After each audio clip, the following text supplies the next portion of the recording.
નમસ્તે દોસ્તો, મારું નામ મનોજ છે। આજે અમે ખેતરમાં જઈ રહ્યા છે ફૂલા તોડવા માટે।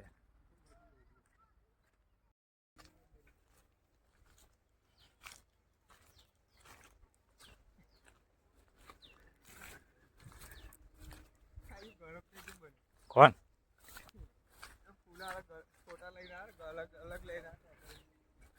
કયા ફોટા? પેલા ગુલાબ વધારે માંગ્યા હતા ને, આ ગુલાબ 500 રૂપિયા કિલો છે।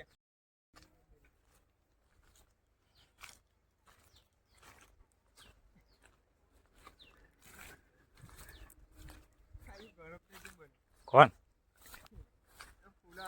ફોટા લઈને અલગ અલગ લઈને કયા ફોટા?